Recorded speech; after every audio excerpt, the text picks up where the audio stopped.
It's time. Climb aboard the DragonShip. Through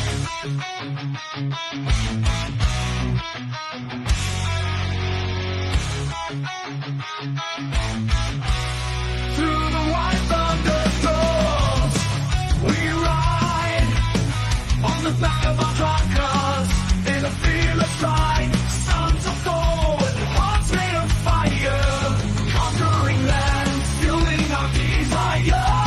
Roaring engines and lightning in our eyes, united we stand. Our strength won't compromise. From the east to the west, we sail, we roll.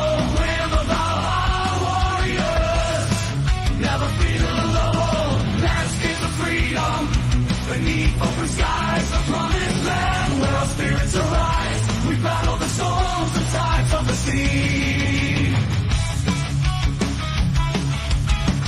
Now we've arrived in the land we're meant to be.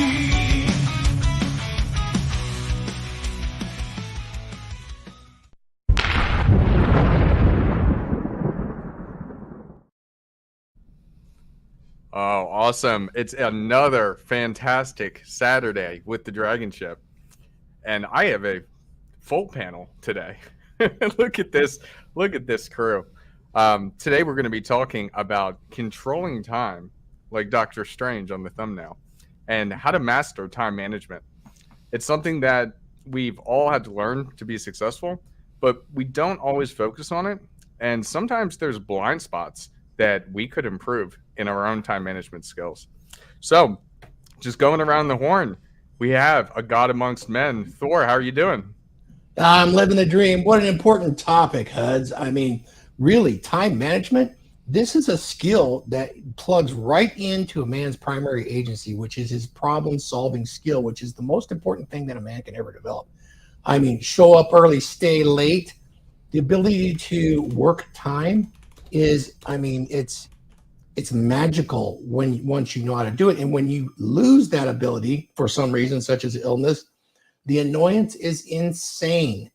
So, I mean, we have the monks that chant the ohms, and it's all about time and space. It's the time management thing here can never be underestimated. What a great topic. Thank you, Huds, for bringing it on. I am doing fantastic. Posted the book in the chat. We'll chat later. Let's go. All right. And we got Tarl, Yes, Viking sir. Paradigm. How are you? I'm good, man.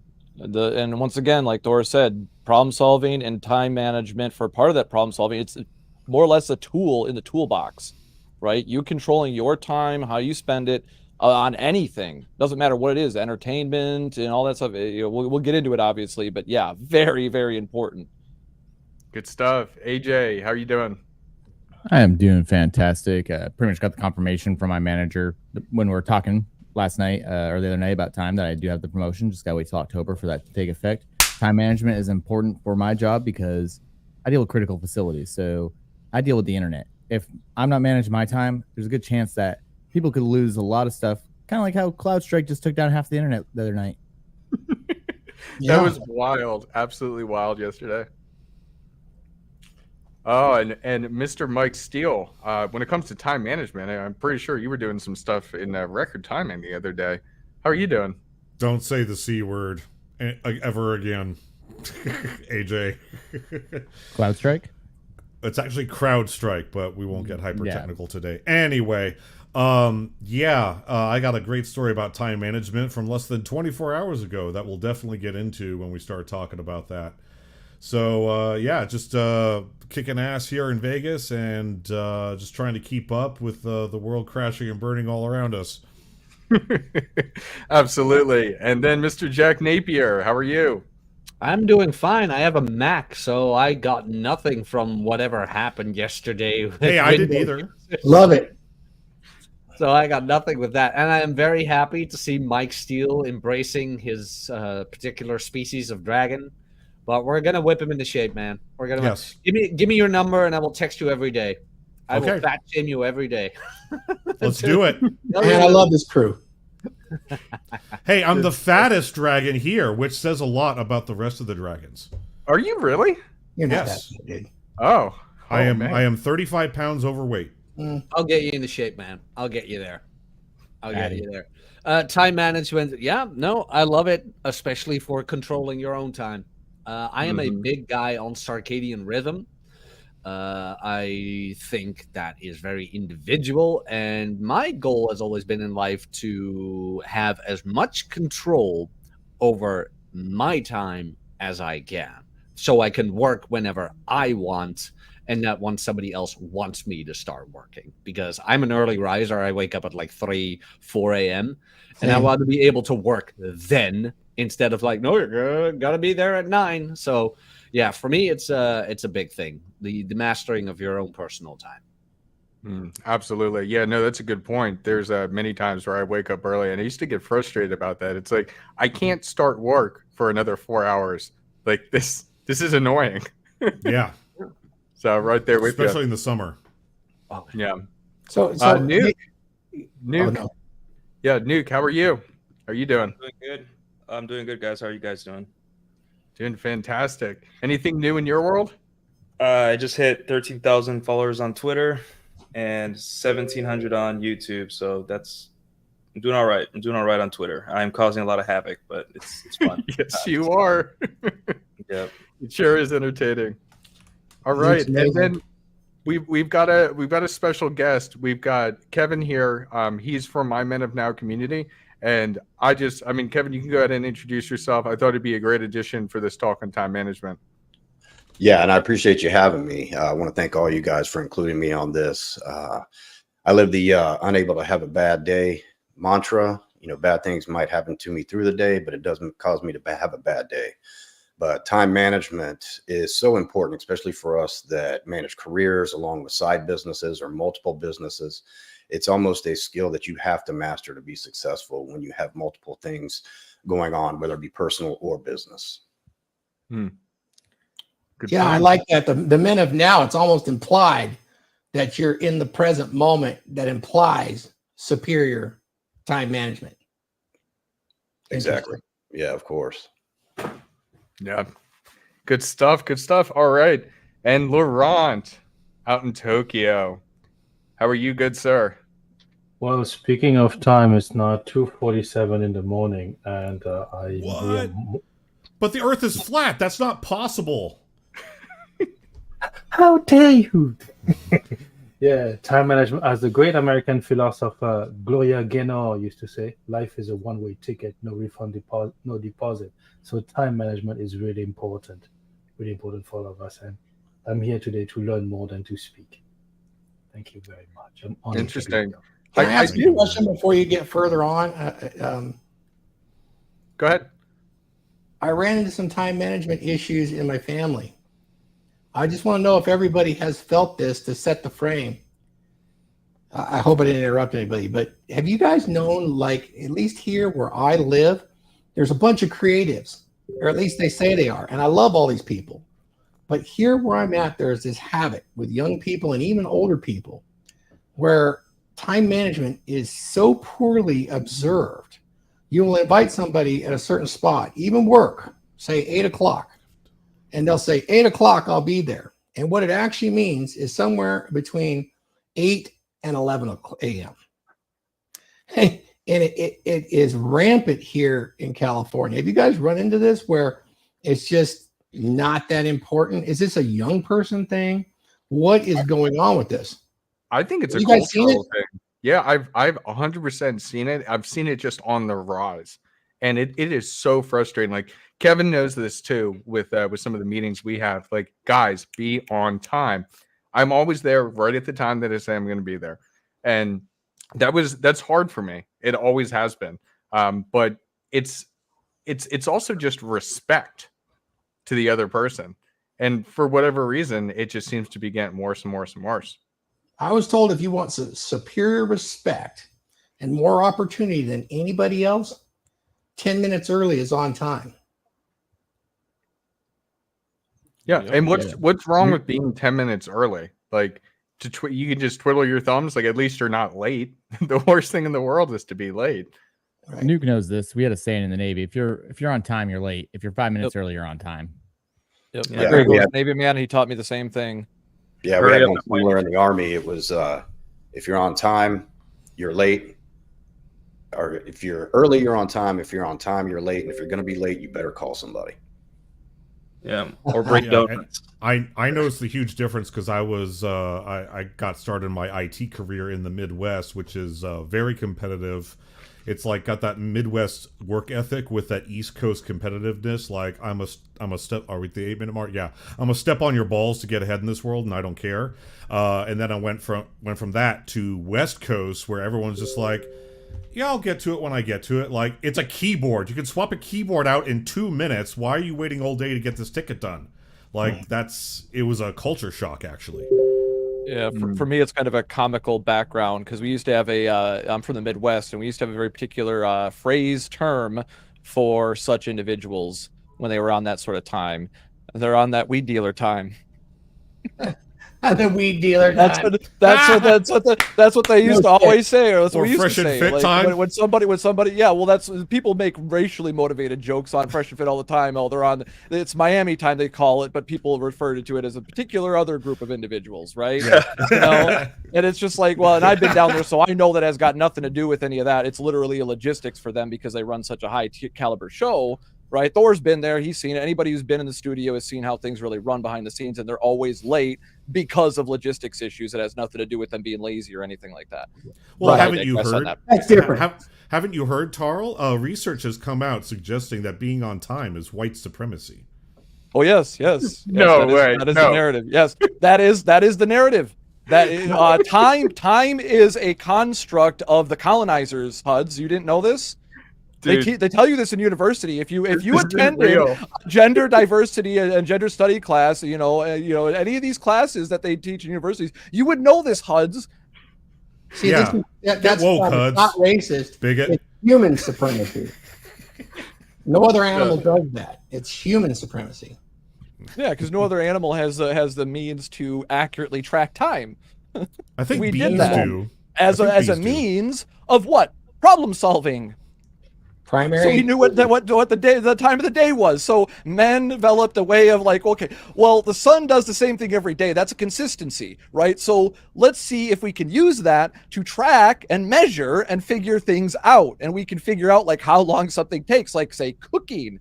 Like, oh, if we cook it for this long, does it make it safe to eat? If we cook it for this long, do we still get sick? Like basic things like that. But most people won't think of time management in even those rudimentary terms. But that's where a lot of this stuff gets convoluted today. Most of it is people just need to get back to basics. Like Huds was talking about, basic time, manner, respect, right? Having respect for another individual's time makes you respectable. That's where, a lot of people get twisted. They demand the respect, but they don't do anything, even on the basic behavioral level, to earn it. Yeah, And shout out to our ancestors. Think how many thousands of your ancestors had to die to figure out how long to cook that meat. Or who had to go through hours of dysentery-induced sickness. All those Impossible. mushrooms. They had to figure that all out and then pass the knowledge down. It's like, 1 in 100 mushrooms didn't kill someone from our tribe and didn't give me the sharts, so we can actually eat this one, and then pass that knowledge down through their descendants. That's amazing. I love that. Shout out to the Then they figured Incas. out which Real one to quick high. history fact. The Incas were the ones that domesticated potatoes. Potatoes are a nightshade plant. They are a poisonous family. That's why you don't eat green potato skin, because it's got alkalines that will literally poison you with alkaline, which is a battery acid component for anybody that doesn't know, right? So alkaline batteries have alkaline in them, and if you get too much of it, you die. So if they didn't eat the poisoned potatoes for thousands of years, hundreds of years, and figure out, okay, this one's too poisonous, and to selectively bred, oh, this one's less poisonous. And now we have potatoes. Shout out McDonald's and fucking French playing the fries and long all this game. stuff. They're all over. We got potatoes everywhere. We eat it. It's a problem now, right? There's a reason why that plant was poisonous, because it knew it was tasty. Oh my God. I have no idea how we're talking about battery acid potatoes. I think we kind of derailed. So let's pull it back. Back to problem solving, right? Aaron Clary said this on Rule Zero earlier today, is that in order to solve a problem, you have to correctly identify it. And that comes back down to time management, bringing it full circle, and assessing the environment and using your time to assess it correctly and not waste time assessing factors you don't need to attain a informative piece to make a decision. That's important. Makes sense. All right, so I'm gonna go into some of the questions that I had today, and first off, I kind of want to understand everybody's individual, kind of day-to-day time management. And I actually, Nuke, I want to start with you because I know when it comes to social media use, when it comes to like Instagram or Twitter or YouTube, like you're constantly involved. The fact that you have grown your Twitter to the point that it's at, you're always like doing that, but I know that you're not focused on it all the time. For me, it became overwhelming to like task switch, so to say, from doing that and doing other things and not letting one thing completely consume or distract my time. So what does your day-to-day look like? How do you manage all these different things?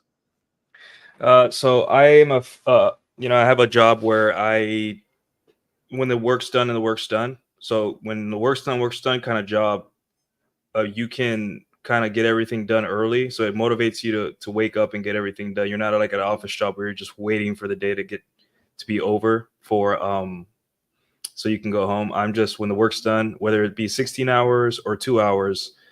So what happens is I still block off 8 to 4 to work. And since I'm done with all my regular work, sometimes I just start tweeting and start writing or start making content or writing scripts and stuff like that, because I just treat it like a job. Like social media, if you got to have fun with it too, because that's what keeps you motivated, but you also have to treat it like a job, and you're self-employed like anything else. And you have to kind of realize that you have to catch yourself when you get into arguments, when you get into long discussions.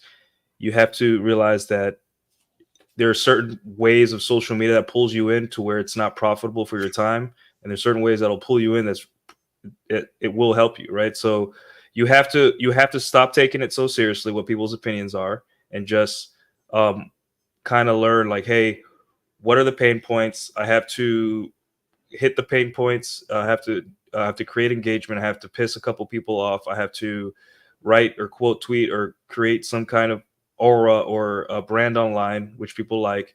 And then when the 4 tweets I have for the day are written, then I leave. And then 2 hours later, I see if they've been cooking correctly. And then I respond 3 or 4. You just got to become methodical. Basically, if you become methodical with your social media, you'll save a lot of time. Makes sense. Yeah. I Yeah. like how you separated it, where like your workday 8 to 4, and you're not even really thinking about social media or anything like that until I guess later in the day. Yeah, I mean, Twitter, most people will look at your tweets either 10 a.m. in the morning ish or in the middle of the night where you're sleeping, because the other half of the world is seeing your tweets, and you'll get a couple more engagement that way. But for the most part, just be methodical and realize that you just got to be strategic. Just treat it like any other thing, where you're just looking at what's the pain points and what gets people riled up the most, and be creative. Like, your content is king. What you talk about is king. You can't thumbnail your way into being a good content creator. You have to provide value. Ooh, And nice. Hold on. Is that a jab at me for my thumbnail creations? Oh no! Everyone has to make a thumbnail on. If you make content, you have to have like a mark, like a face of your product, right? So you have to spend a lot of time on your thumbnail to make it good, because that's like the packaging of your content, right? But if you want good audience satisfaction when they open that packaging and you're like not delivering what people want, then regardless of how good your thumbnail is, you'll get a lot of clicks, but people won't like your content and stuff like that. So it'll create bad audience satisfaction. So the most important thing is to save time and not be drawn in by social media, is to limit the amount of apps you use. I mean, this is what I do. You guys, I'm sure you guys have your own way of doing it, but what I do is I turn off notifications on everything, right? and I realized who are the people's texts that I have to answer today. Obviously, work. Even my mom, I only answer my mom's text if at the end of the day, right? Unless it's an emergency. My mom and my dad. For people like for work, it's like I need to answer right away. But everyone else, it was like when I have a moment and I'm not doing anything, because that's how I get pulled in. Like someone like Jack will show me a meme, and I'm on Instagram looking at 70 memes, and I'm like, "Fuck! I wasted an hour." Not that it's a waste of an hour, but like you have to be careful. Like social media is designed to keep you on there as long as possible. Same thing when you swipe on dating apps. You'll be like, "Hey, I got a match," and then you'll swipe for another 20 minutes because it's like churn marketing. Like it's like a slot machine at the casino, right? You win once, you think. And the same thing with social media. And like I know that if I have 3 banger tweets, I'm like, I'm done. I know I can make more, but I have to be done, because if not, it's the ROI is going to start going down, and I have things to do. My dog wants to go on a walk. I want to go on a date, or I want to like just do something else, play piano, something healthier than being on the internet. So yeah, you just got, it's discipline. It's just, you have to have self-discipline and be methodical. That's it. Absolutely. I love those. I love those tips. It's definitely, it's like the casino. It's just, you get that one win and then you want to keep getting those hits of dopamine. So 100% right there with you. Let's move off to Kevin. So coming from an Army background, I know we have like weekly calls. We do streams together. And you're also, I mean, you're an admin in the Men of Now. So what does your typical day look like, and how do you manage your schedule effectively? Well, I'm still very much a career man. I work in business development for a government contracting company, and my day is pretty much mapped out, and I've been doing it for so long, it comes natural now. My first hour of my day, once I fire up my computer, I'm on sam.gov looking for potential solicitations that might fit one of our companies.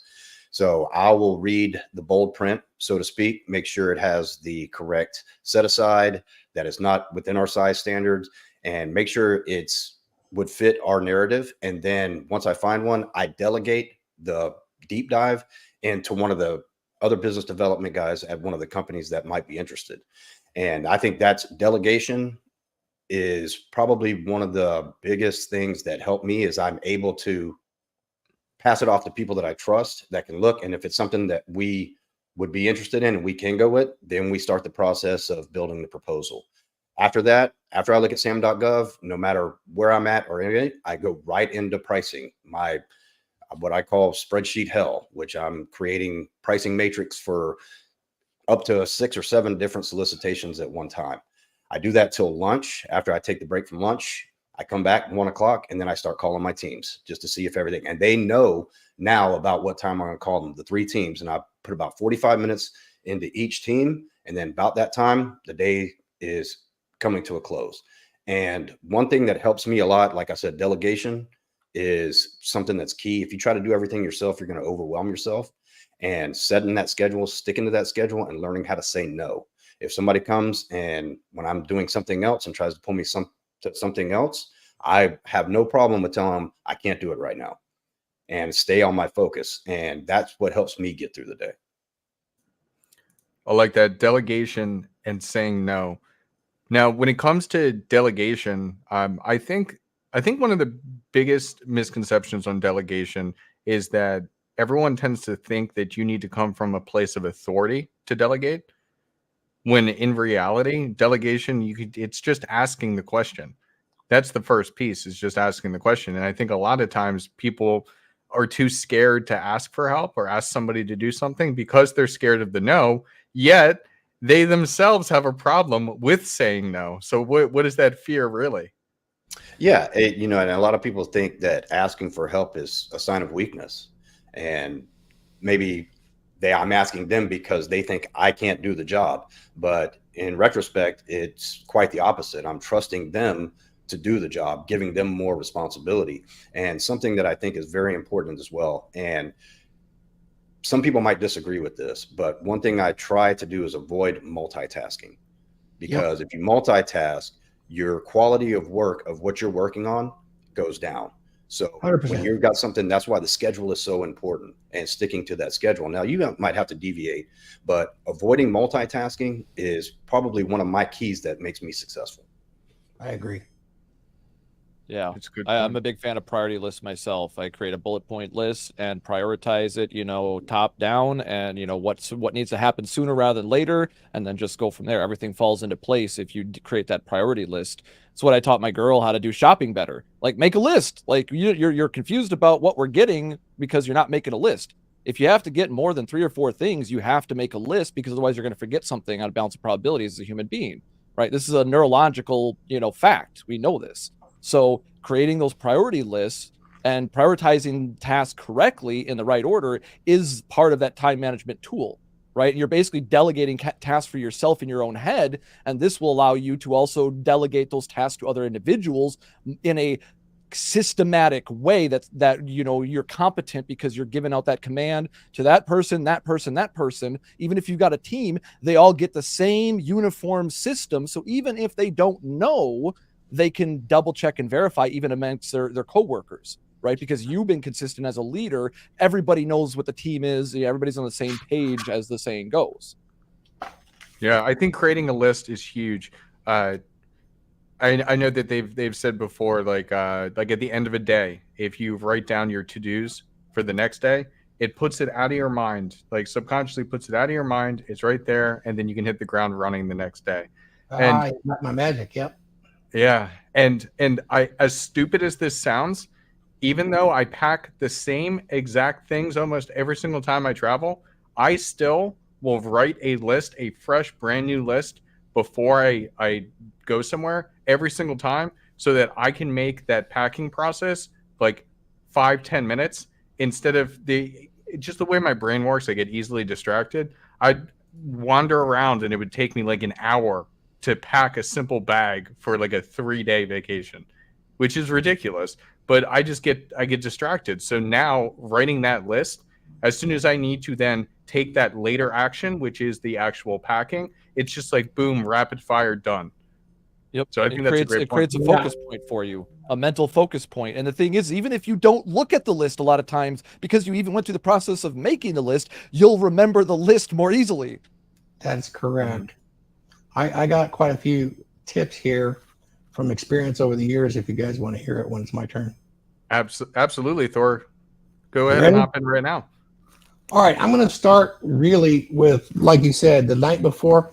I always will stock up on these sort of notebooks, guys, and I will buy these 4 color pens. I know this is basic stuff, but trust me how important this actually is. You can color code your timing. These notebooks are available on Redbubble, and they're printed in Rule 0 and in the DragonShip cheap. You can order a bunch of them. Just use them up, write them up, okay?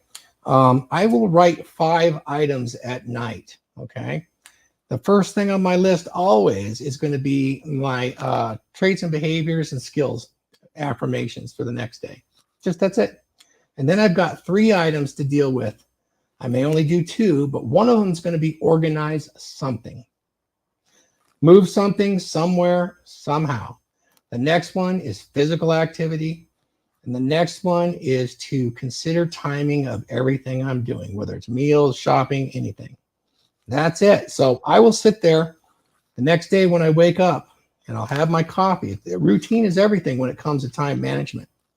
I will go through and I will read to myself these traits and behaviors. I talk about the skill set that I need ingrained. And the reason I do that is it introduces belief in my subconscious, and it doesn't know whether this is not happening or not. I have a superior physicality, psychology, presence, problem-solving skills are superior, prosperity, power, passion, and I'm in the moment. This is important stuff. It goes right into the core 4 that you have. But even more important than that, you want to also use the traits and behaviors and put those into your head. Believe it or not, it's going to help tremendously when you start doing time management. These are masculine traits. They're in my book. They're in the quick references. They're there just for you to repeat in the morning to set the tone. It is, I have honor, strength, self-discipline, mastery, ownership, conquest, emotional regulation, superior durability, resilience, foresight, perspicacity, leadership of the inspirational type, respect, ambition, superior time management, pride, competitiveness, aggression, capability for violence, adherence. I am adventuresome. I am subtly risk-taking. I am stoic. I have mystery. I have superior discernment when it comes to the day. I am able to reflect, and I am able to channel passion, compassion, accountability, self-validation, and I'm able to validate others with congruence, stewardship, and awareness. I will leave people better off after meeting them than when I found them. That's just putting stuff in my subconscious for the next part. How I set up my day is I have 2 cell phones. I have one that's my business phone. This is for business. It is business wherever I do it.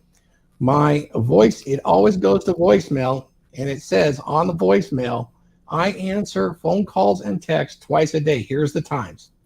If this is an emergency, call my personal number and leave this message. I will get back with you as soon as possible. And so that reduces all of those things. Also on my email messages, I leave a message. I only check email twice a day. 10 a.m. to 10:30, and then at 3 to 3:30, and I respond afterwards. You will not get anything other than that. That frees up a crap load of time for me. Do you guys understand that method? Yes. And Can it's confirm, upfront and guys. direct. Huh? Can confirm. He means what he says. Like if I text Thor at like 7 a.m., I don't hear back until later in the morning or that evening. And that's because of he sticks by it. He doesn't make an exception just because you're his friend. But it's not disrespectful. If he needs me, he calls the personal one. We're going to talk. I mean, that's what that's for. So that's important. It's important because, boy, you can build some bonds by just showing that level of respect. The next thing is when I say I'm going to do something, I always do it or call. It is never left undone and unsaid. If I show up, I better show up or I'm talking. I will move mountains, earth, doesn't really matter. If I say it, it will happen, it will pass. And I will go out of my way to make those things very, very right. So that's part of, I know it sounds like time management, but then you have the notebook with your 3 items. Organize my phone desk. I mean, it's that simple, something once a day. Make sure you do your arms at such and such time. Once you develop those routines and you start doing it, that's good. Spend a half hour and do mindfulness or read some of Eckhart Tolle's book in the moment or in the now. Some things like that are very, very useful for time management. And then when I'm returning my calls, I will actually go through my list, my social list, and look to see if there's anybody that needs a call. I mean, sometimes people don't care what you're doing or not, but they just need to know that, hey, you know what? Thor was thinking about me. And it's not texting. It might be a text, but it's reach out and say something. I think that's a huge part of time management, because when you do that, people come to expect it, they respect it, and they're very encouraging. Hey, that guy cared enough to just ask about me. I think that's a part of time management, because once you get that habit, it doesn't go away, and it builds a network that's more important to you than you'll ever know. People will fly across the country to see you because of those things. Freaking amazing. That's a great point. That's one thing that I think time management wise, everybody can be better with is the people that are close to you. Like there's times where we put our heads down and we're so focused on other things that we just ignore people. And when you ignore them for too long, like you grow more distant. I think that also can be part of the reason why as you grow older, we tend to have less friends. So definitely have that time set to reach out to people that maybe you haven't talked to in a while. Dare I say, part of being a man. Yeah. And having that dominant masculine presence. Look at our president that just got shot. He demonstrated a dominant masculine presence, and he has for years. Mm-hmm. We have the most left-leaning weirdos acknowledging that guy is a badass, and he is that dominant masculine presence. Notice what he did. Other people were injured. I looked into his history. He reaches out to other people. That man is not isolation.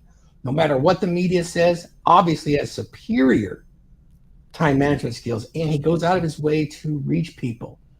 He called his friends. He raised $6 million for the injured people in his shooting. I don't think that's isolation. If you look back, there's other things that he's done to reach out and maintain a network. Even if it's people you don't like, the network is maintained so when things happen, he is bolstered and strengthened in his time management. Things get done for him. And that's another important part. Somebody said leverage other people. It's not about leveraging. People want to do things for you when they respect you and they like your method. It's a mutually shared benefit. I mean, the men of now understand this too. They're right now with each other. Kevin can attest to this. And when you have a brotherhood like that, you're so much stronger, and that's a huge part of time management. I can imagine Kevin, if he made a commitment to his men, it will be made. If it wasn't his men and it was some strangers, you could do the California thing, right? Maybe I'll be there in a few hours. But yeah, it's a big part, that network that you build. Anyway, I wanted to mention that about the president. What a shining example beyond alpha and beta. Don't get hung up on that. Go beyond it. Yeah, to build yourself up into a position where you never even have to say the words "I promise," because simply saying "I'll do that for you" is the same. And dare I say it, Thor, when you're talking about like maintaining contact with people that you care about that are important to you, it almost sounds like spinning plates, but just socially rather than romantically. Am I right? Yeah, and they don't even have to be people you care about, but people that you generally like or would like to like. You're going to open that door. And then the more you engage, the more it rolls into the time management. You could be amazing at some of the conversations I had with people that you wouldn't even expect. You know? I wanted to add that let's not forget about certain hacks that that creates time, right? For example, meal prep. Meal prepping will open up so much time. I know, Thor, you have videos and content about meal prepping. And So that opens that opens so much time for you as a man to not worry about how you're going to feed yourself, or go the easy route and have fast food. So you're killing two birds with one stone. You're defeating the need to go out and feed yourself shitty food, and also saving lots of time as well. There's other hacks, like I would say you can I don't know, you can get like a Roomba, like things, so you don't have to worry about cleaning as much. Some of the most high performing people, they're looking for extra time. They're looking for ways they can squeeze out an extra 30 minutes a day for things they don't have to do and all that. And if you talk to people that are like are actual millionaires and have companies and all that stuff, time is like their number one thing that they value, even above money. So Newt, that was my very last one. That was my very best one, which is, I don't use it that often, but I've used it in many cases. I haven't since I got sick, but there's a website called Upwork. Do you guys understand what it is? I think I've heard of it. Isn't it like a gig site like Fiverr? I hire a personal assistant to take care of my business while I'm sleeping, answer my phones, do all of that stuff. It's somebody from India that speaks excellent English at a very, very reduced rate. I am trying to explore how AI can replace that. I haven't gotten very far just because of my circumstances, but you can use that as such an amazing, you can leverage hiring a personal assistant through Upwork to take care of time management stuff. I mean, some of them are so good, they will code for you. They'll do your spreadsheets for it. They will do things for you that is amazing, where you can pay them a fraction of what you will be paid for that work. Especially if you're doing SEO or social media. I mean, when I'm doing that, that's on my list, but I will only subscribe 1 hour, whether it's posts, it's video content, but that's because of my circumstances. That will go up. I mean, look, the guys built me the studio. I'm going to need to broadcast. It will happen as I recover, but I will get that personal assistant. I just wanted to mention, Nuke, that hiring a personal assistant overseas through somewhere like Upwork is absolutely tremendous. I actually have a Facebook page that has 193,000 linemen on it. This is from my old business, and it is managed by a personal assistant that I hired off of Upwork. So anyway. That's awesome. When you're talking about the AI stuff too, it's something that I'll be bringing to you guys once we finish it out. But I just got my first demo on it.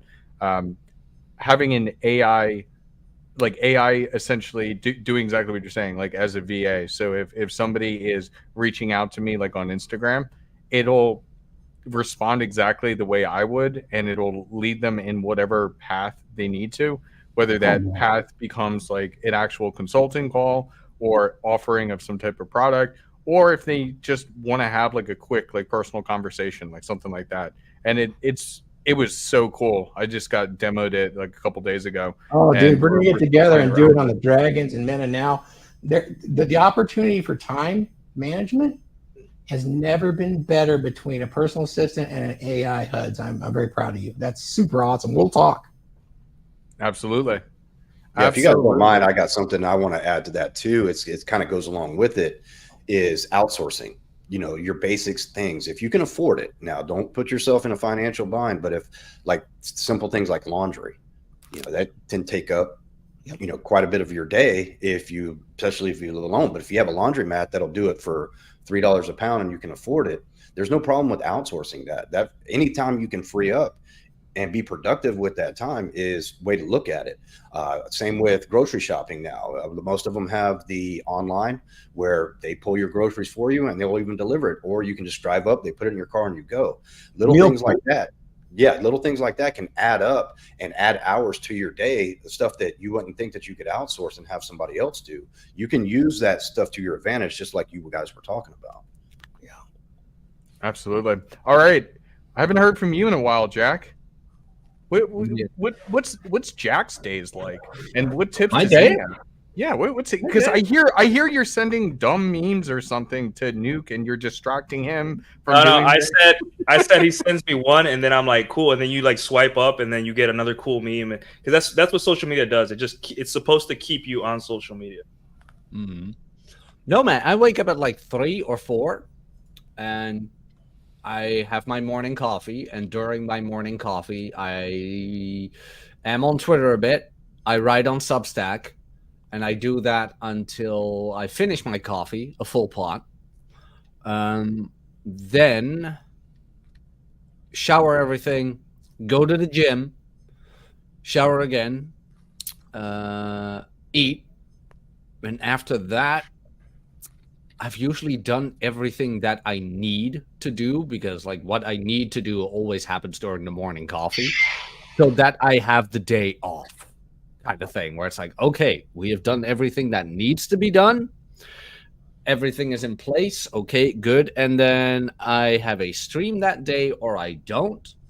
And on working days, it's kind of the same, where I don't work out, but I have my morning coffee, do the Twitter thing, do the Substack thing, go to work, 8 till 5. No, yeah, 8 to 5 or 9 to 6. Do that, but I just make sure that the online thing is always done. The pot of coffee is always prepared the day before, so when I finish it, I make a new one right there. What else? Dishes. I have this, like, I'm very minimalistic, so I only use one plate, one fork, one knife. So if there's any dishes or whatever, that is done within 3 minutes? Okay, that's pretty ridiculous. Yep. Are you serious? Yeah. I done. One of each. I do all that too, Jack. I mean, take a look. This is time management extreme. Can you guys see? There's my meals. Yeah, so if I feel like it's Sunday, they all get done for the week. And it's basically throwaway, you know? You don't have to worry about anything. Yeah. And how do you guys handle your consoles? Because that tends to not be manageable in the same format as the routines. I have to be flexible to my consoles because they pay a lot of money. I handle the guys, I handle the gals, I do the couples as well. And I like responding to them immediately. So that's a little different. I have that on Discord. So what I have with my clients, I have the private Discord for the monthly accountability program. And I just told them we will meet up once a month on the last Saturday of the month. Oh, okay. I put that right there where it's like, nope, we're going to do it then. And they know weeks in advance, and they have plenty of time to schedule that out for themselves. So that's more on my time where it's like, no, we're going to do it then. But on the Discord, whatever, I have the app on my phone so I can reply as soon as possible. I get the emails for form videos and reply to them as soon as possible, because that doesn't take a whole lot of effort. Okay, the form checks kind of do, but like if you're experienced with it, you know from the first rep. Where it's like, okay, what's going to happen? Okay, yeah, there we go. Okay, done. Know exactly what to type out, know exactly what to send and when, and done. Yeah, I do that through the day, but the consultations, those are on my time. Has anybody tried Calendly? That seems intriguing because you can open up time. Yeah, I have tried it. It's a good one.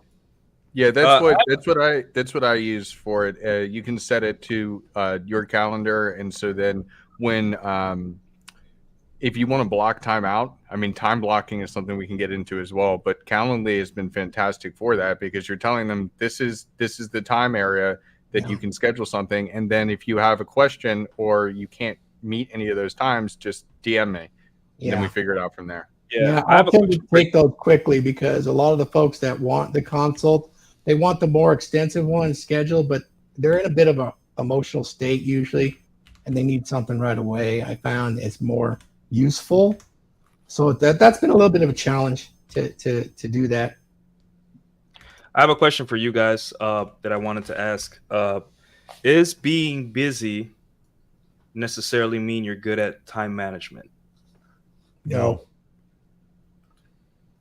Laurent, you look like you wanted to chime in. Yeah, Laurent, let's hear from you. I want to hear from Laurent. Busyness is a form of laziness. Oh, okay. So Rockefeller used to say, if you're busy working all the time, when do you have time to make money? And it comes from a period where people used to use their hands all the time. And this guy was busy thinking. If you look at people like Warren Buffett, he spends 4 hours a day reading, learning. So if you're busy doing, the concept of busyness, always up, do something, be in a meeting, do something, is a form of laziness, because you're putting off, you're doing what is urgent, not necessarily what is important. So what I've tried to do, and I've probably read more things about time management, productivity, blah, blah, blah, probably more than everybody in this panel put together. That doesn't mean I'm good. That means I'm terrible at wanting to find a solution. And I'm still very, very, very, very bad by any international standard. I'm probably worse than I'm queen procrastinating. Anyhow, so my day looks like I make a list, and recently I've come across something that has changed my life. At the tender age of 53, I found something that has changed my life. It has changed the trajectory of my life. And it's as simple as it gets. I make a list of 30 items, no more, no less. The most part has 30 things. And these are things that I've put away, like don't want to do. 30 uncomfortable things. And these can be super simple, like give a phone call to my aunt or cancel a subscription or whatnot. Anyhow, these are things that will help me restore integrity. And these are 30 uncomfortable things. And I cross off one a day. That's all it takes. It's not 5, it's not 3, it's not 2, it's one a day. Sometimes I do 2 or 3, but by simply doing one a day, I restore integrity with myself, which means that it gives me momentum, it gives me energy to go forward. Also, the structure of the day is because I need to do deep work, I'm self-employed and I need to do deep work, I schedule it around my fatigue. So in winter, I like to wake up before the crack of dawn, which is probably around 5. Summer, unfortunately, I can't keep that discipline. So lately I wake up at 7. And but I like to wake up before other people. If I can't wake up before other people, how can I conquer the day? Is my discipline. And so I wake up early, and then I get on with the difficult stuff. So the harder stuff takes precedence in the morning, and in the afternoon is the routine stuff, like doing accounting, like giving phone calls, like replying to emails, all the stuff that doesn't require deep, uninterrupted block of times. And one thing that I try to stay disciplined about is really to do not the stuff that is necessarily urgent, but to prioritize the stuff that is important. Maybe 6 months to a year down the road, I try to work backward. What is going to change my life? What is going to have the largest impact? And I try to prioritize from that. What is the smallest thing that I can do that will move me forward? And it's not easy.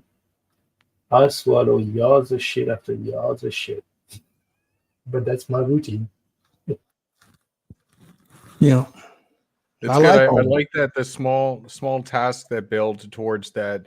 That was perfect timing with this internet cutting out.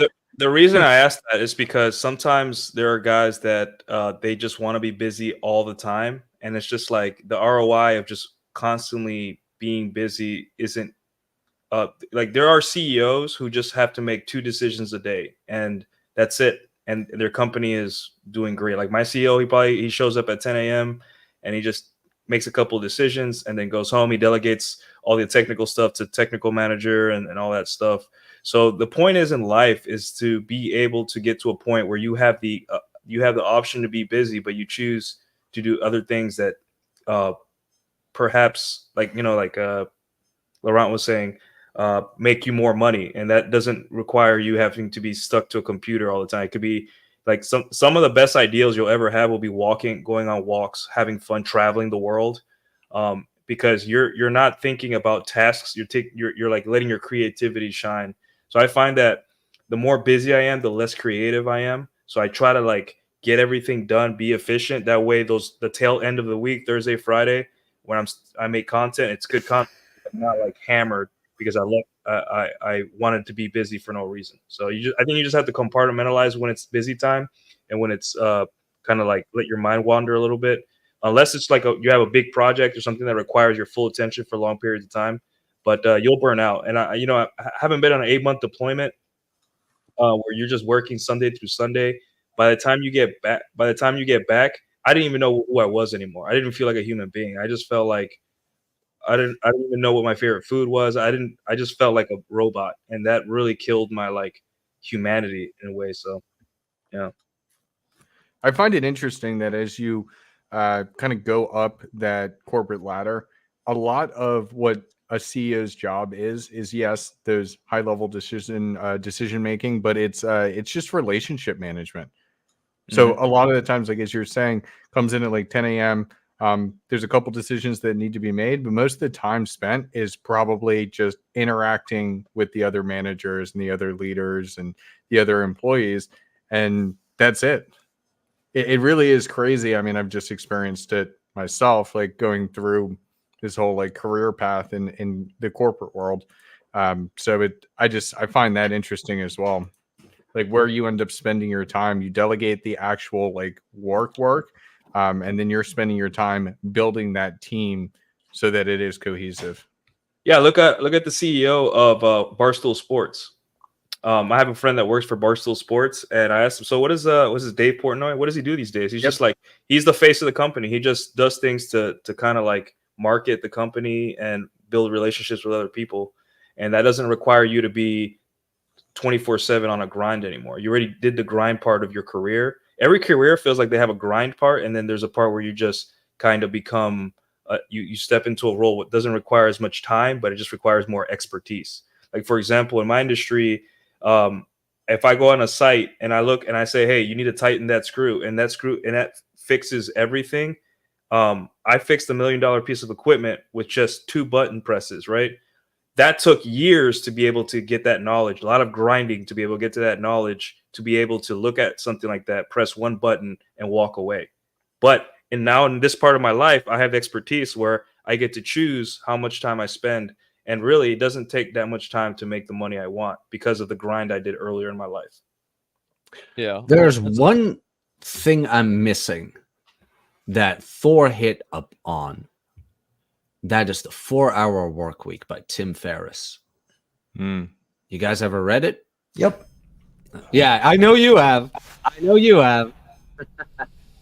Getting a virtual assistant, things like that. Tim Ferriss' 4-Hour Work Week. The book is longer than it needs to be, in my humble opinion, but it is a great book for the time management. His whole outlook on this was that you want to be able to, and it goes back to Stephen Covey's 7 Habits of Highly Effective People as well. Ooh, good book. You want to be able to get the most important, most effective activities out as soon as possible. And that's kind of what I meant with my morning coffee. I make sure that the first thing I do in the morning is productive and is a small stone in the avalanche that will lead to my inevitable success. And I got that from 4-Hour Workweek, where you put in, and now I'm going to Stephen Covey's 7 Habits of Highly Effective People, where you put in the big rocks first, you prioritize your activities, and from there on out, you slowly but surely go to the activities less important to what your end goal really is. I heard, and apologies, I forgot your name. Kevin? Who Huds invited on. Yeah, Kevin. Kevin. Yeah, Kevin. Apologies, Kevin. I heard you talk about laundry. To you, that is like a very small rock compared to your business activities. You decided to hire somebody to do that for you. But let's say you haven't done that. Then that activity gets very low on the list because it can get done anyway, later on maybe. But like writing that email, getting back to that client, writing the script for that YouTube video, whatever. That is main priority because that will become the main source of your income. Investing even. Like, that's not something you want to think about the entirety of the day. That's something you want to get done as soon as possible, where it's like, no, invest it this morning. Like, things like that become like brushing teeth. That's why working out in the morning is recommended so much for people, because you create that habit. It is habitual. All of this stuff is pure habitual. How did you guys get to be panel members on like Rule Zero, DragonShip, Post Zero, whatever panel show you want to be on? How did you get there? Consistency. It was the creating of habits. I am forcing myself to sit here at that particular time on that particular day to participate in that particular activity. That's how you get there. By prioritizing the activities, managing them time where you put them in. And then you get back to Tim Ferriss, where he mentioned it could be done within 4 hours per week. Jack, I love what you said. And about the whole Stephen Covey thing, I actually have the most important time management thing that has ever been expressed to me ever. This was given to me by my father, Odin, literally. And the question that you need to pose yourself very regularly is, how do you eat the elephant? One bite at a time. You eat the elephant, son, one bite at a time, and you do not start with the tail. Odin, why? Why would you not start with the tail? Son, Thor, because the tail tastes like shit, you lose your appetite, and you won't eat the rest of the elephant. That is the best time management strategy ever. You just start tackling it one bite at a time. But if you pick it too big, too soon, we're all in a spot where we'll procrastinate, we'll make excuses, there's reasons not to start. But if you start with the simple stuff, there's something called momentum. You talked about congruency. Congruency, momentum, and resilience. When you couple those together by starting small, it's a snowball effect. So I wanted to mention something so easy. All of the listeners, all of you guys, remember what Odin said. How do you eat the elephant, son? One bite at a time. It applies everywhere. Well, going back to what Nuke said, he asked, like, a very important follow-up question is, like, do you ask a busy person? It's just like, well, what kind of busy are they? Are they running around like a chicken with their head cut off, as the saying goes, right? Or do they actually have a real priority list and they're getting shit done? Because my grandpa used to always say, if he wanted something done, he asked a busy person. But as I grew up, like, and Steve Jobs also said that if he wanted to figure out the most effective way to do something, he asked a lazy person. But it's like, those are directly contradictive, more or less. But if you think about it, like, no, they're not. You look for the personality type to solve the problem you're trying to solve, right? Is this person able to look at a problem that you're trying to solve in a way that you can't look at it, right? For Steve's Jobs, it was somebody that was lazy. For my grandfather, he was very organized, and so he was able to coordinate people. And so the people that always were able to get things done for him were the people that he had vetted and organized and were busy motherfuckers. They were getting shit done. They weren't the people that had a bad priority list that were trying to multitask, right? These were motherfuckers that had a plan and they were focused one task at a time and just go down the line and get the shit fucking done systematically. Those are the people that you would want to ask to help you with a project, because those are the people that are going to basically guarantee results even without saying anything. Like if I had a project that only Myron Gaines could get done, right, and I got his help for it, I wouldn't need him to give me a guarantee it would get done. If he agreed to do it for me, he would fucking do it and it would be done immaculately. And if there was any problems, like the saying went, he'd call somebody, right? He'd get somebody else involved before shit got so bad that it couldn't be handled, because that's what competent people do when they come up with a plan. They start with a good list and then just start executing. Like Thor said, how do you eat the elephant, son? One bite at a time and start with the front. Very simple. You just got to start from the front with the most important parts first, the most valuable parts first, and just go through it. Hey, shout out to my friend Pearl. Thanks for the super chat. You're always welcome on the DragonShip, dear. Let's get a shame these whores for Pearl, because Pearl's very good at that. Who's got the soundboard today? I don't have it on me. Okay. Sorry. I don't have that soundboard, otherwise I'd play it. Hang on. Let me put on my worst Eastern European accent. Shame these whores. That actually was pretty good. Why, thank you. I hope things are going well, Pearl, genuine person, and shame this horse. Shame Shame this horse. I need a copy of that, by the way. Big fan of Pearl. I got the it's funny, as soon as I mentioned elephants, Pearl came in. Well, should I mention the whales? There, I got that. I got you guys. Guys, if I may, real quick, I want to go back to what Nuke was saying. Well, earlier about busy people. Let's the other super chat. Let Mike go first. Mm-hmm. Yeah, let's appreciate our supporters here today, and then we'll get right to you, Kevin. Thank you. Sure. And then the other $10 super chat from Siege D. Let's get him a war horn. Okay. My stuff is down. Hang on.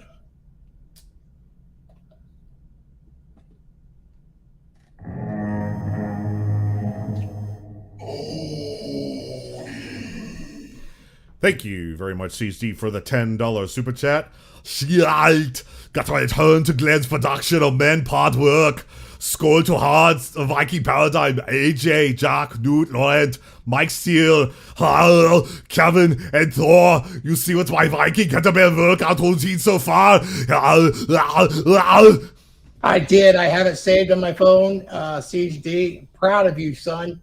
That's been my thing for a long time. Can't wait to get back to the slinging those hammers. All right. Good stuff. Thank you guys. Really, really appreciate the support. You guys are what keeps us going, and we just love it. Kevin, you had something you wanted to say? Yeah, I wanted to touch on something that resonated with me when I believe it was Nuke talking about busy people. And how often is that person busy? Because normally when somebody's busy, it means they procrastinated earlier and now have to be busy to get that done. They didn't prioritize and didn't give themselves the opportunity to manage their time well enough before, and then now they have a deadline or something's very important, so they have to be busy. And back to what I was saying before, multitasking usually means the value of your work goes down if you try to do that.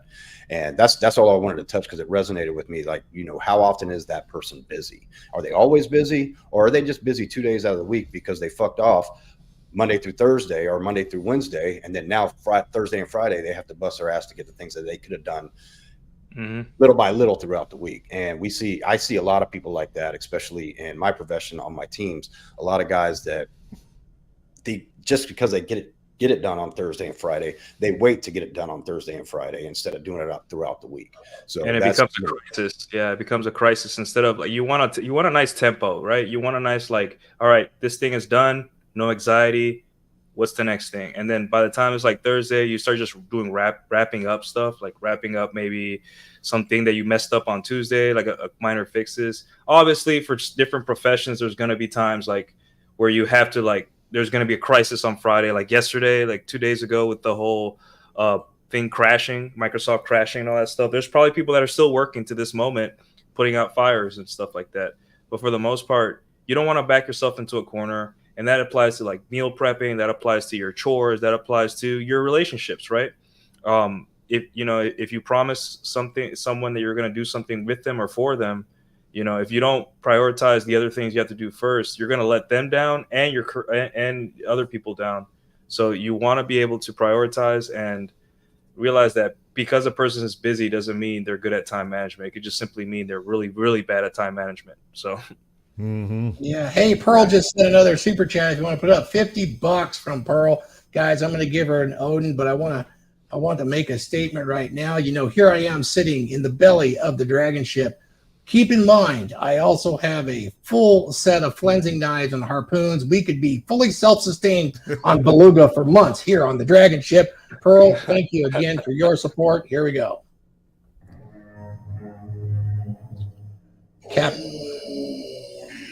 Captain Ahab has nothing on us or the narwhals. Pearl with the $50 super chat. Whale awareness, beware, you better look out for them. They're so big, they crush you. We'll restock some rope, and I'll get rid of this eye injury from a horrible whaling accident, and we'll be good. Hey, I know Paul Bauer's not here today, but 20 and over, we play the bouncy video, don't we? Yeah, yes, is it in the brand? Stand by. 3, 2, 1. Thank you, Pearl. Thank you for the super chats. We'll be bouncing, can't stop that. From the east to the west, viewers, you are the best. Keep those chats coming in, let's do it all again.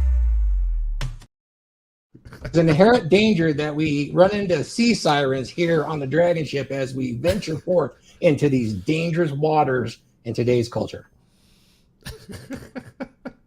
I love that video. It's just so ridiculous. I wish Glenn was here because I'm all about whale wars, and whale wars this year. I'm missing my partner in crime, and that is Glenn Lawrence. Text him. He was online a while ago. I don't know why he wouldn't. He just had his 40th birthday and invited him back. He said he'd come, I tried giving him a call yesterday, actually.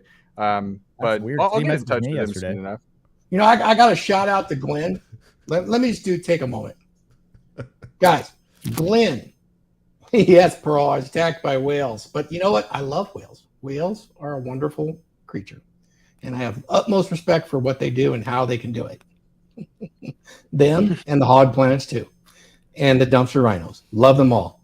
But Glenn, when I had to go to the hospital, dropped everything in his life and came to help Missy because I was incapacitated, and he did that for 4 days. And that's an extreme shout out to a very honorable man.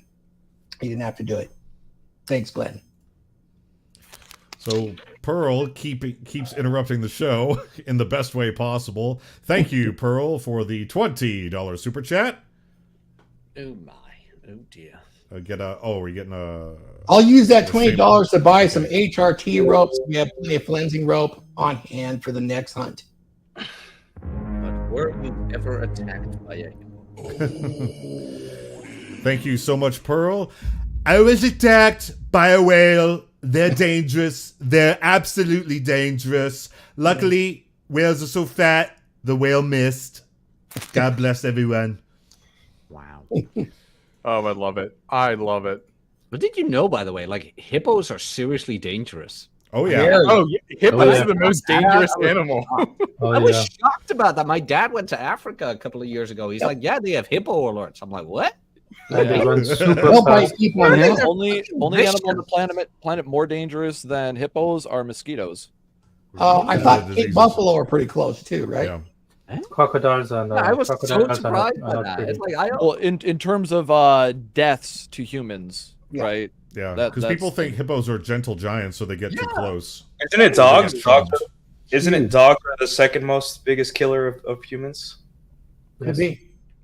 I mean, I I'd know have to look at an owls are updated pretty list. high up there. Maybe that's outdated stat too, but I Definitely remember a few years mosquitoes. ago I heard that.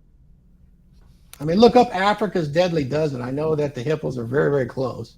Of course, here in Yeah. America, it's just dumpster rhinos, but Okay, That's how what's you a catch dumpster rhino? STDs and the European STDs. here, the European here wants to know what's a dumpster rhino. it doesn't take a genius to figure it out. Go to any club. Oh, okay, I got you. Okay. Ooh, Go to any It's club. like the, go, it's like out the back, Brumelos. go out back. no, let's not. No, Okay. your culture is so expressive. Here, this is probably a better way to put it. A prime candidate for a slow Tuesday. Wow. Yep. Yep. A very nice personality. A very nice. A very nice lady. Not necessarily a nice personality, but a fun enough personality. Bless your heart. Kind of. Yeah, thing. I guess so. Yeah. Equipped know with a Jack was from the wonderful South. with a wonderful snot pocket. Just love it. It's good stuff. Savage man. You Thor like the savage. descriptors right there, Jack, you know? It's like I said, I'm learning all kinds of new things about American culture. This is correct, by the way. Shiny shorts. Name those I snot am pockets. later now. What are your pronouns? Your Majesty would suffice. My lord works too. Yeah. It's a good. Oh, funny stuff. Caddy. AJ, we haven't heard from you too much. I want to hear your perspective on like what the daily life of AJ looks like. How do you manage your time? Do you have any type of recommendations for people? And I know one of the things you've been doing right now is you got some 3D printers, and that takes a lot of time, right? How do you manage that? So with the 3D printers, the way that the resin machines work is they build from the bottom up, and they have like a little elevator that goes up, and it moves 0.5 millimeters every layer, and it takes 3 seconds per layer. So when you start talking about prints that are like 5-6 inches big, it takes a while. So usually I'll set those up and I'll let them run through the day while I'm doing my other stuff. As far as like my general day or a little tool that helps me out, your phones, people. Use your phones. If you have an Android, you have a Google account, obviously, so you get your Google Calendar. I put in everything in there, like it has it notify me every week that, hey, we got DragonShip. I have a notification that goes off at 12 p.m. I have my alarm set for 3 p.m. now that I'm back on night shift, and that gives me enough time to get up, take care of what I need to do, head to work, and get to work at a appropriate time. And then first thing I do as a senior technician for my shift, and now soon to be a lead technician, is I check my emails. First people up is my day shift supervisor, night shift supervisor, manager. Check their emails first. And then I go check to see what else is going on. Get a turnover from the guys who are off shift or getting ready to come off shift. And then we have this nice little program provided to us from Salesforce called MCIM. That's where we have all our change requests. And I check the calendar to see what change requests are due that day. So that's pretty much the day of me. And then I prioritize which goes first. And then once everything's done, there's a lot of time to teach the junior tech on shift with me, who's a apprentice/L1. And then I also do a lot of watching YouTube. Can I say something about AJ? AJ is going to start mentoring guys. AJ is a very dear friend. AJ, I've known him for a while from MEN. AJ came from Texas to visit me. It's touched me greatly. He has offered some distractions for me. And, we didn't know each other from Adam other than talking on a Zoom here and there when I gave some lectures. And he's very sincere. And, guys, reach out. There's plenty of people out there that are very, very good people. AJ, I appreciate what you're doing with the printer to help distract me. Not necessary. I didn't ask for any of it. You're just that kind of guy. And I'm going to shout you out here on the DragonShip. You definitely pull your oars and hold your shield. Greatly appreciated, son. Whoop. Thank you. Mike Steele, saw you in Vegas too. So it goes for all of you. Yes, sir. It's good stuff. I think one of the things that's very overlooked that you were saying, AJ, is having those reminders. One of the things I still haven't figured out, and maybe I just haven't spent the best amount of time on it, is so it doesn't automatically create an email notification too when I put something in the Google Calendar. But use your calendar. I always have reminders that pop up on my phone 30 minutes before something I have to do. If it's something that requires more prep, such as the DragonShip, I'll have something that pops up on my phone at noon. And I know, okay, I need to now task switch. I mean, that's one of the things that I wanted to talk about is task switching for me can lead to chaos if not done effectively. So if you're working on something, finish what you're doing or at least get to a good starting point. So think back to maybe when you were younger in like elementary school or middle school, high school, whatever it may be. When you are reading a book, do you stop on randomly page 45 on paragraph 3, or do you stop at the end of a chapter? So that's essentially the same as task switching. Do not switch tasks or switch focus until you are at a good stopping point. And that's something that has been hard for me to learn, but I'm getting better at it every single day. So I don't get distracted because that combines multitasking as well. If you're trying to do too many things or you stray your attention at not a good stopping point, then it's very difficult to come back to that point that you stopped at. Huds, are you using voice command to do this, like you're asking Siri and things like that, or Alexa? How are you scheduling? I'm curious because, with the eyesight issues I've had to start using voice, but it hasn't been that effective for me. I see, even from day one, I never liked Siri. I do use Alexa for my TV. So all my TVs are Fire TVs, and it just makes things so simple. Where instead of having to type to look something up, I just press the thing and it goes. So give me a reminder. But I actually like to have a little bit more control, so I manually put it all in. And that's another thing. And now I got Siri going off on my phone. Okay, so another thing that I like to do it manually, and I like to do it on a computer.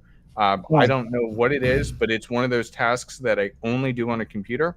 But when I'm setting a meeting or when I'm having a discussion and there's something I need to have a reminder for, it's immediately I go to Google Calendar and I set it up and I have it for that notification so that it will come to my phone.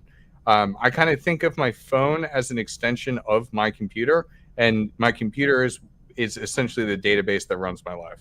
Okay, so do you do voice notes that well too, or do you do transcriptions?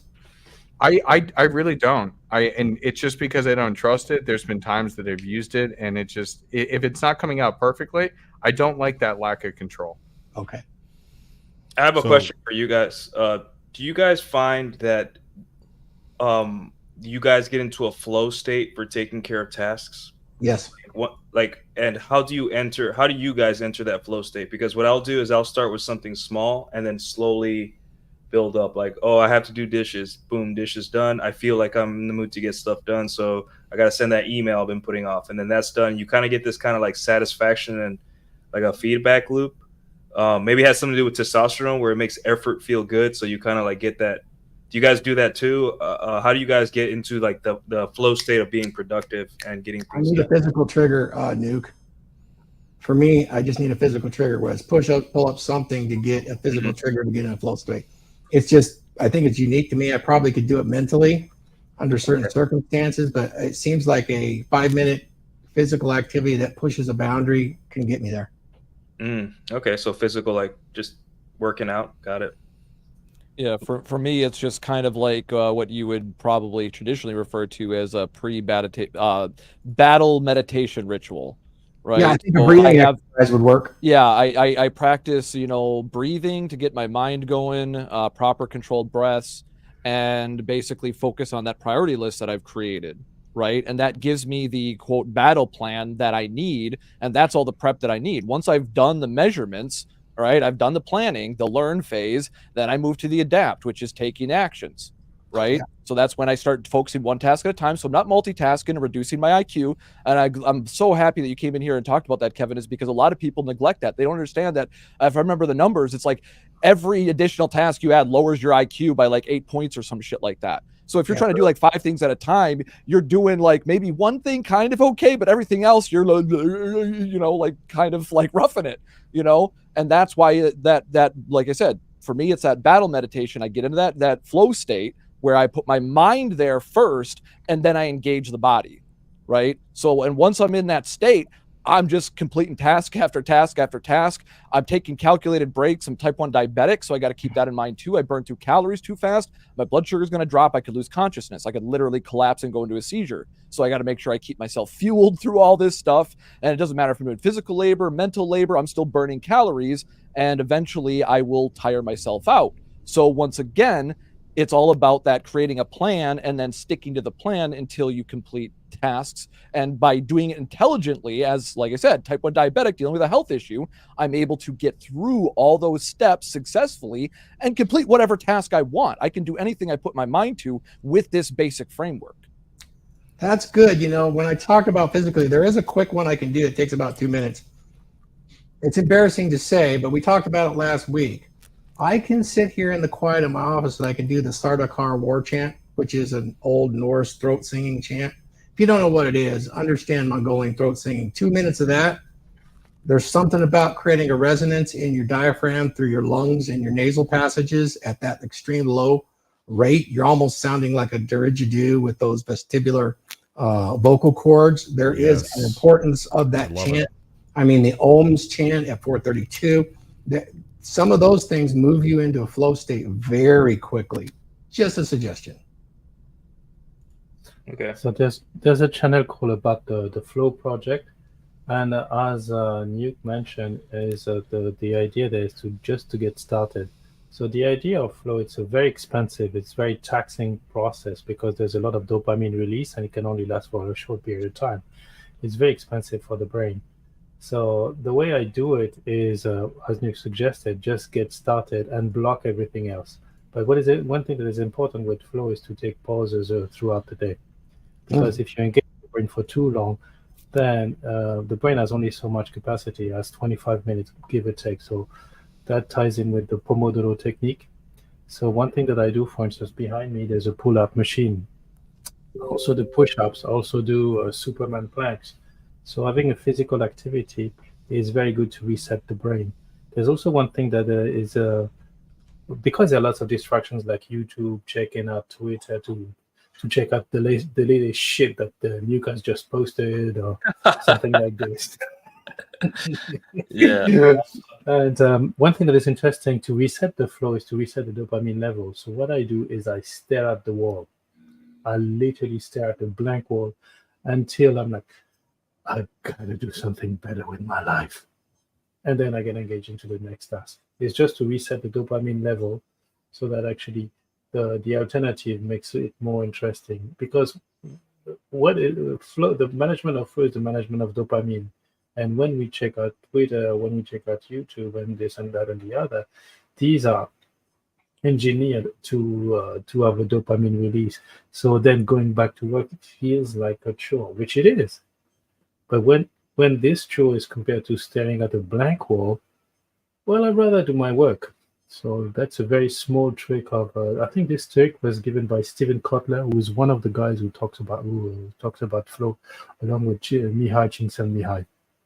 Yeah, that makes a lot of sense for me. Thank you, man. because that's like a mental palate cleanser, right? I know in cooking, like they do palate cleansing in between tasting, and that sounds like the mental equivalent. Do you guys? I love that. That was probably one of the most profound things that, like, I learned a lot through that because I've been having difficulty with it. Especially, thank you, Laurent, for getting me more into stock trading. And then I'm like doing the stock trading, and I'm like so focused on that. And then when I'm going from that, and I'm excited, and I'm making money, and all that type of fun stuff, and then I gotta like go back to like regular work. It's hard. So I'm definitely going to try that out, like to, cleanse the palate and pull that dopamine away by staring at a wall. Because if I'm not even if I'm not like looking at the charts, I'm still looking at my phone. So I'm constantly distracted. But looking at a just wall, something blank, probably would work a lot better. One thing I do want to share, like kind of with what Thor was saying when it comes to a war chant. I forgot how powerful this was. Not that I'm doing a war chant myself, but music. I am a huge fan of EDM, and Tomorrowland, Belgium is going on right now. So yesterday, in my work day, like when I saw that, it was at like 10, 11 o'clock in the morning. I went and put it on my speakers, and oh my God, did it just completely change my mood. It got me, like, I just got so much more done, and I wanted to get things done. It was almost like seeing, when you like, it's just a beautiful day. It's cloudless. You're walking out into the sun, and you're just like, today is going to be a great day. Yep. That's what happened for me. It opened everything up. Sound, music, and chanting, it cannot be underestimated in time management and setting those habits. It's unbelievable how good it actually is. There's definitely esoteric parts of it and, sacred geometry, the whole thing. But here's the bottom line. That kind of breath work, those kind of sounds, they work. They work. And if they work, that's rule zero. It's useful. And something that I've done, guys, is use the power of daydreaming to your benefit instead of wasting time. And here's what I mean by that. And this is a real example that came into play 2 nights ago. By the way, your computer sucks. What I had ready to go when shit hit the fan last night all over the world is I have my servers that I'm responsible for and the computers that I'm responsible for sorted by criticality. And so I have different view panes depending on what I'm doing, and one of the view panes is critical response. And by hitting that view pane, it shows up a custom sort list of the servers and the workstations organized in criticality from tier 0 to tier 5. And so when I knew something really bad was happening, I hit that tab, and all that prep work that I did, because what I did was I daydreamed, I imagined in my head, how do I need to respond to a critical site-wide or corporate-wide event? And so I daydreamed it in my head. What are the first things I'm going to do? Well, if I'm going to handle the DHCP and the DNS server first, well, then they should be at the top of a list. Oh, maybe I should make a list. Oh, I can sort things in a list in this software in any order I want. And so by sorting them in criticality, not only do I have the top servers first, DHCP, DNS, the file server, the print server, the SMTP relay server, the VPN authentication server, all those servers I have listed at tier 0, and then, of course, tier 1, tier 2, 3, and so on. But I also had my computers sorted a certain way. So guess whose computer is tier 0? The president of the entire company. And all the other senior executives, their computers are tier 0, followed by IT. And so you sort it in such a way so that you don't even have to think. You already see in front of me ahead of time what I need to address first, and that was done because I daydreamed a critical event. I daydreamed a disaster and how I would respond to it so that I could respond to it faster because everything was all ready to go. Yeah, so instead of fantasizing about something, which is what typically people do in daydreaming, you were strategizing and planning about what do I do in an emergency scenario? And you were preparing for a situation that was realistic. It wasn't just based in fantasy, and you weren't plotting on anything bad. Yeah, that is a very valid use of planning, because I do this as well, right? Yeah, it's like whenever I get moments like that where I can just like blank out, I try not to focus. It's the same thing as whenever I get bored. When I was like 14, I made a resolution rather than when people are like, oh, I'm bored. Rather than entertaining myself, I made a very clear delineation in my mind. Rather than entertaining myself out of boredom, I will educate myself out of boredom until I stop being bored or get sick of learning. right? And I haven't gotten sick of learning. This is why I'm like an autodidact. I just constantly learn things because that curiosity never went away. I just started learning how to solve different problems, and this is what I do all the time. If I ever have those daydream moments, thank you, Mike. That is valuable. It's something I do, and I would recommend other people to do, but I didn't even think about it until you said something. Is daydream for scenarios, go over my plan, and not to an analysis paralysis point. There is a line to this. I'm assuming you don't want to take this too far. But the idea is that if by double checking your work mentally, when you do have a moment, rather than just like going off into la la land or something like that, you are reaffirming your plan of what you're going to do, just like taking notes about, hey, this is my to-do list tonight for what I need to do tomorrow. And that way the next day, you don't have to be all groggy drinking your coffee. You get your coffee and you got your game face on. You're just like, yeah, I got my coffee and I already got a plan. Yep. And you're good. Pre-decisions. Do you? Make I have a decisions question. months in advance. I have a follow-up question for you guys. Do you think it would also help if you guys knew yourself and your bad self and our what? We're losing him on the internet. His internet's being choppy. All right, he's back. All right. Go ahead, Nuke. You should be good. So do you guys think it's good to know yourself and your bad habits and the way you are in order to just work around them instead of trying, like, everyone knows that guy that has like 4 different hobbies or 4 different projects going at the same time and all that stuff, and they Guilty. Yeah, we're all guilty sometimes.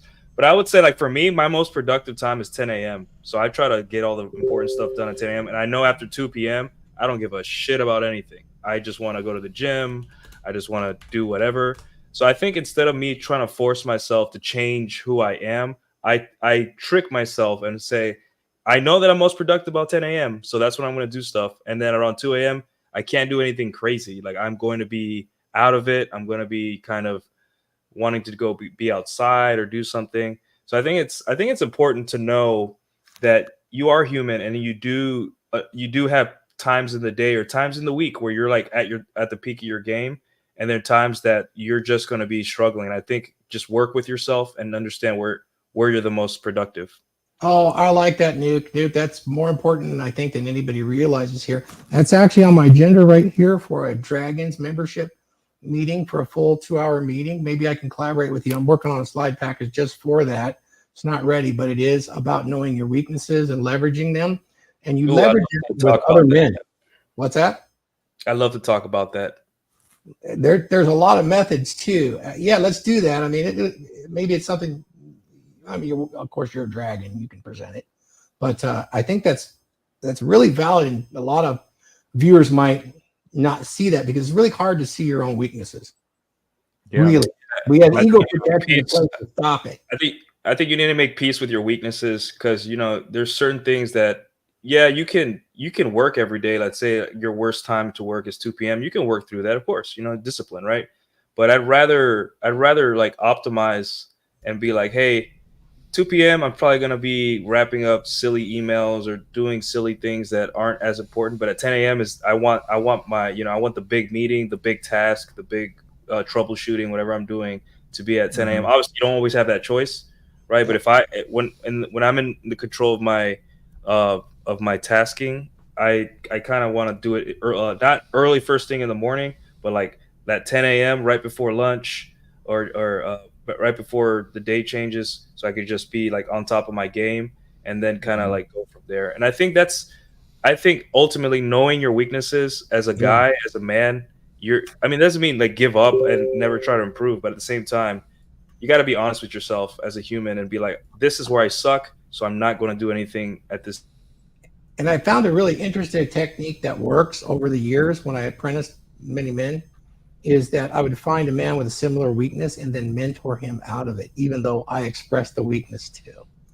That is a good technique to address it. Absolutely. Laurent, you had something that you wanted to share? Yes. So there's a book by Daniel Pink called When.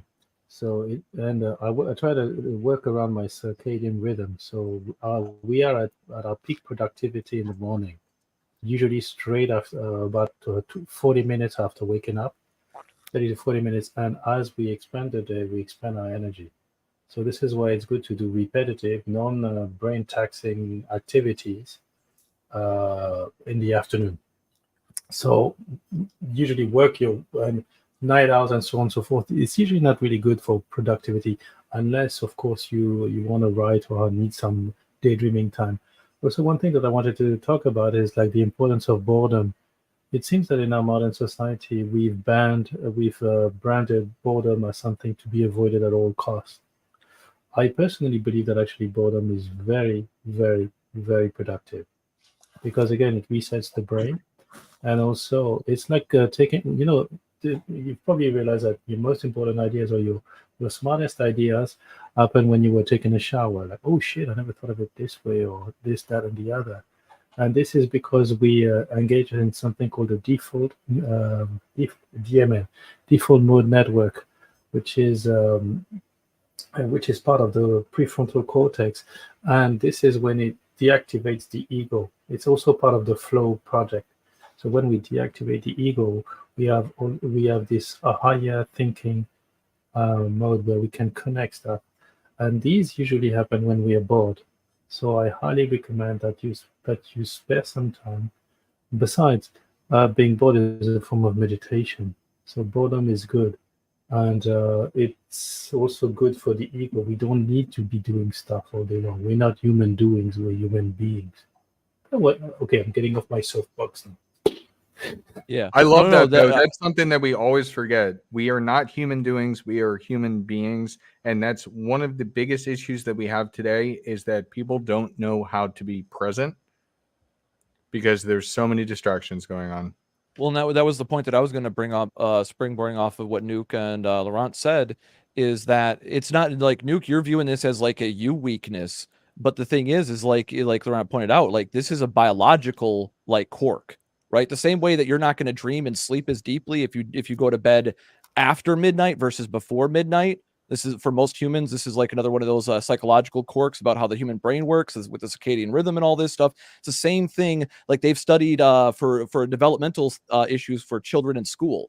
Right, they know this for a scientific fact now, that human beings' brains don't technically fully boot up. Even if you wake up as early as like 5, 6, 7 a.m., your brain doesn't fully boot up for like 2 to 3 hours after you wake up.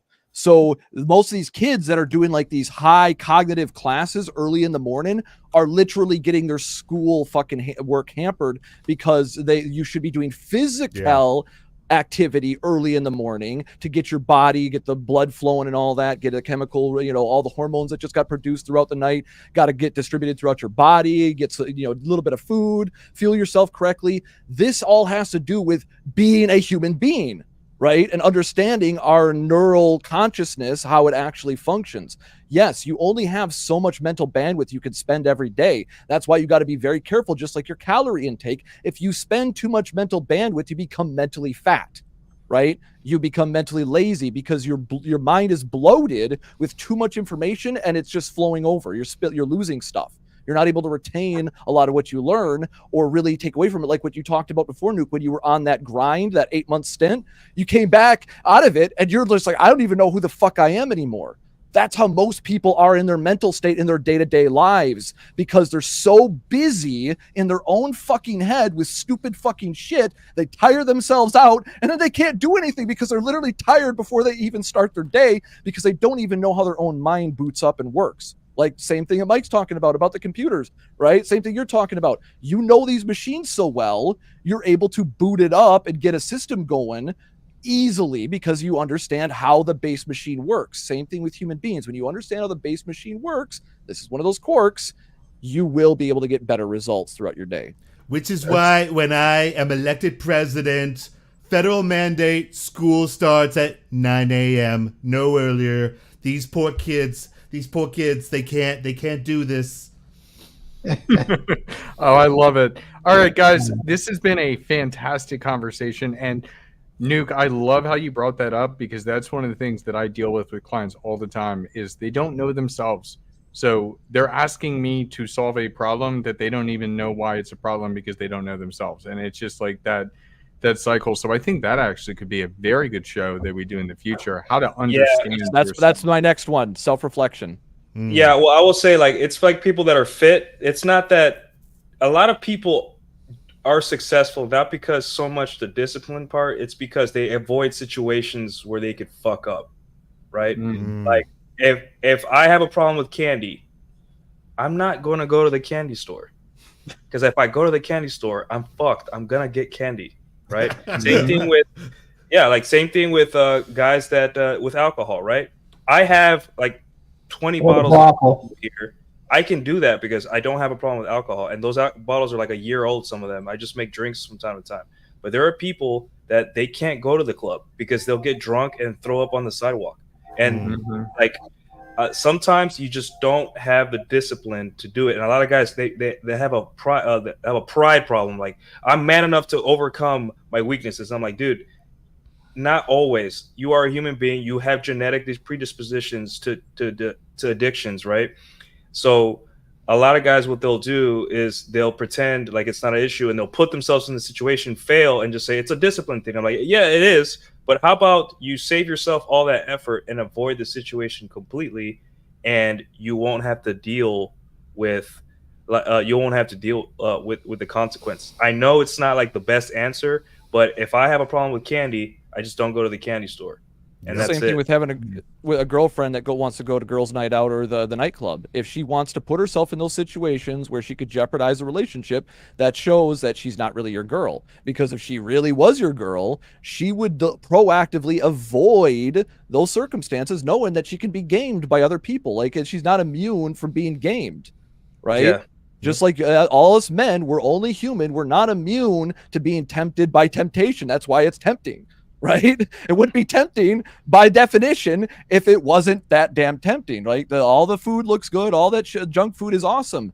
But avoiding, right, deliberately having the discipline to not put yourself in that temptation on various degrees, that is a useful tool as well, 1000%. Yeah. One of the things I noticed that when I moved to a kind of like a nicer area in Dallas, and I saw people with nicer cars, better jobs, and all that stuff, I kind of changed my outlook too, because I was just like, I'm around people that are kind of doing a little bit better, not that much better, but doing better in life. But one of the reasons is because I left communities and mindsets that kind of drew me in, like sedations, shitty women, shitty drinking, partying on the weekends, all that. And these people do drink and party and stuff, right? But it's like very measured, and they have a lot of responsibility. So it's not that it was a defining factor, but sometimes just avoiding situations where you could fuck up, right? Yeah. Like we talked about productivity, right? Just simply putting your phone in the other room.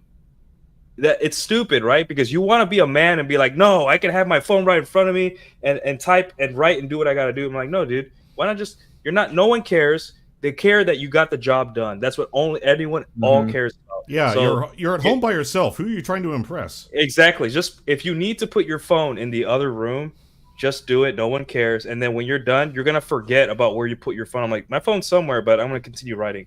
And that's it. That's your hack. That's what, you don't have to prove you're super disciplined to anyone. You figured it out. And that's where your own ego trips you up, right? That's where you're, they call it ego lifting in the gym, right? Where you lift too much and you fuck yourself up. That's what you're talking like, oh, I could type this up with both hands tied behind my back with my nose. It's like, yeah, you could do it. It's going to take a lot longer. You're probably going to fuck it up multiple times. We're men. We're not going to use our nose. Doing it inefficiently. Right? Yeah. You got to use your toes, whatever. You can do it, but is it optimal?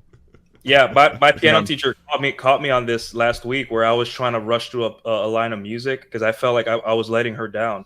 And she was like, I don't care about how fast we go. I care that we're doing it right. So slow down, play slower. Yep. And a lot of music teachers will do that because they're just like, I don't care that you understand what notes or whatever. I want this line perfect and well done, or else we're not moving on. And I had to change my mindset. So I play slow, super slow. So yeah. All right, guys. Any activity. We gotta wrap, guys. We've been going on for a while. This is absolutely fantastic discussion. Mike, if you want to pull up the super chats here, and then we'll do roundtable. Julian Rays with the $2 super chat. Get a war horn for Julian here. Gotcha. Somebody. Thank you, Julian, for the cause. Skull Whiskey Cigarette. Now, for this next one, we have an obligation. Thank you super chats. Boobies bouncing, can't stop that. From the east to the west, viewers, you are the best. Keep those chats coming in, let's do it all again.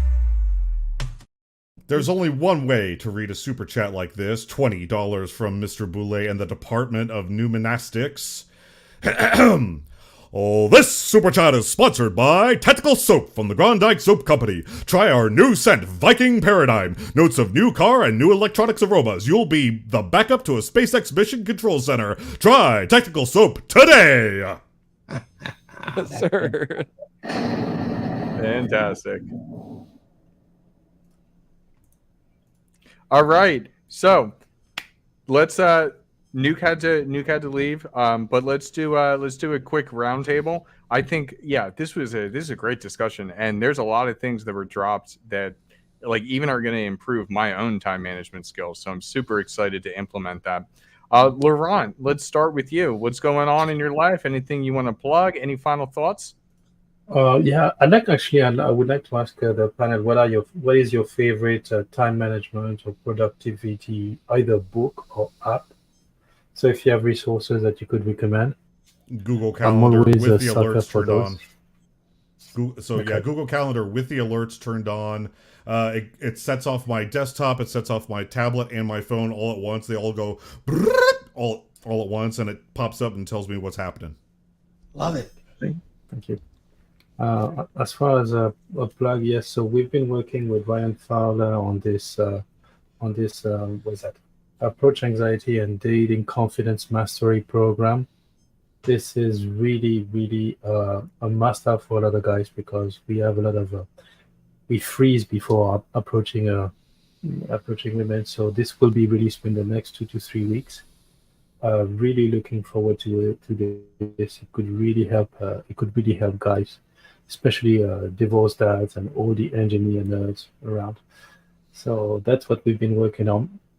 Otherwise, as usual, it's an honor, a pleasure to be around your company, gentlemen. It's early in the morning on Sunday here in Japan, but it's worth waking up to see your beautiful faces. Thank you very much. Oh, I'm beautiful. Thank you. No, Laurent, it's always it's always a pleasure. You are a wealth of knowledge, and I always love having you. Let's move to Kevin. Hey, first thing I want to say, guys, is thanks for having me. It was a pleasure to be here. Great conversation. For plugs, definitely going to plug the minimum now. If you're not familiar with our channel, go check us out. We're new. We're just getting ramped up. So any subscription, any like on a video, any comment would be greatly appreciated, or any suggestions that we can do it better or worse. And the last thing I wanted to say on time management, it's a forever evolving thing for your personal, and look at it as like a budget. You know, you have to revisit your budget every month to see what worked and what didn't. And so don't be discouraged if you try something and it doesn't work. Just tweak that and try again next month. And time management, if you can get it down right, it's going to help you in all aspects of your life, whether it be career, financial, personal life. Having a good management of your time will make you successful. Fantastic. All right, let's move to AJ. I think we hit everything on the nail. It was a good topic. Made me rethink of remind me to update my calendar because I gotta change some things. That's how I've been tracking my Inner Game July with like the working out and making sure that I'm here on time. Except for today, I was a little late. But yeah, you can find me just right now on X. I took away Facebook and Instagram for a bit. Okay. All right, fair enough. All right, Mike, let's go to you. Man, I tell you, this CrowdStrike nonsense was a lot of fun. But I got my casino up and running in 8 hours. That's right, 8 hours. While all these other companies out here, their stores still down everywhere because their computers suck. And their IT people are not as good as my IT people. So yeah, that's right. Keeping it live, keep the slots pumping out here in Vegas. Today I'm just Fat Dragon. No X today, no Instagram today. I am the fattest of dragons here on the Dragon Ship. Officially 35 pounds overweight. But that's all changing very soon. I'll have a surprise for you guys here privately in a couple days here. Fantastic. All right, Tarl, Viking Paradigm. Yes, sir. So in terms of like tools, like books that I'd recommend if guys are looking to get better at time management, there's two that I found. I've read a few of them. That's Atomic Habits and Extreme Ownership. You took Atomic Habits from me. Great. Thanks, Tarl. Well, that's one of the go-tos. That teaches you how to structure those little like daily habits and stuff like that, and why that's important. And then the Extreme Ownership teaches guys to be more self-reflective, understanding that information has to go up and down the chain of command, and at the end of the day, it's always on you to communicate and stuff like that correctly. With that competent, task-orientated, minimalistic mindset, just get her done more or less. Like a lot of guys neglect that. And those two books, I would say, in terms of like, being self-accountable and being able to take those actions, those would be good places for you guys to start, like anybody watching right now. And if you haven't read those books, I'd highly recommend it because they are very good gems. Now, where in terms of find me, I'm Viking Paradigm everywhere. You can follow my YouTube channel. Go ahead and subscribe, trying to get monetized here. And you guys know where to find me. I'm here every week on the Dragon Ship. More content coming soon. Still trying to work out the kinks on how to get that going. I'm going to be playing some video games and get shamed by all the red pill masturbators and like, how can you play video games? You're a red pill. Anyway, I digress. But yeah, I'm Viking, and that's where you can find me. Thank you all. Awesome. Let's go to me. Let's go to me before Thor. I'm going to have Thor close it out. So, absolutely fantastic topic. I want to double down on that Atomic Habits. One of the biggest things that I think when it comes to time management, when we have time sinks, it's important to be honest, not just with ourselves, but with those around us. So, for example, I love gambling. I love drinking. I love a lot of the degenerate behaviors that exist, but I need to be honest with myself about those types of things. So if I want to partake in one of those activities, let's say it's gambling, I need to set time frames. I need to be aware of what I'm doing, because I have been in places in my life where you go to start something, like let's say it's just going to the casino, and you're only supposed to be there for like an hour, and then you have other things to do. But you get so sunk into it that you're there for 6 hours. I was reading some like horror stories the other day of like people that work at casinos, and they'll see people there, and then they'll leave their shift, and then they'll come back for their next shift, and the same people are still there. And so I think that one of the most important things with time management is, if you don't know how to do it yourself, not just being honest with yourself, but also be honest to those around you, because you got people like here on the Dragon Ship that will support you. A rising tide lifts all ships. You have those people in your life as well. So I think that that's one piece of time management that we definitely need to think about. And that goes back to what Nuke was saying and what Tara was saying on knowing yourself first and accepting yourself. We're all built a little bit differently, and we're all trying to accomplish essentially the same thing, a fruitful, happy life. So be honest with yourself. Now, ways to find me. The best place is going to be on Instagram for communication. I'll throw that out in the chat. If you have any types of questions, minor things, more than happy to help. And then if you want to schedule a consult, you can do so from Instagram as well.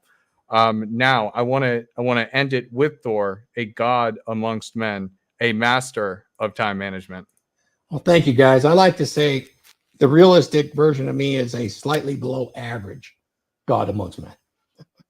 However, that's just something to improve my mood every day. And you have to have those affirmations to do that. That's why when I meet people and they ask me how I'm doing, I'm always living the dream, because I know the secret. Nightmares are dreams too, and they don't last. So we're all in the same boat, living the dream. Here on the Dragon Ship, the entire crew members, amazing men.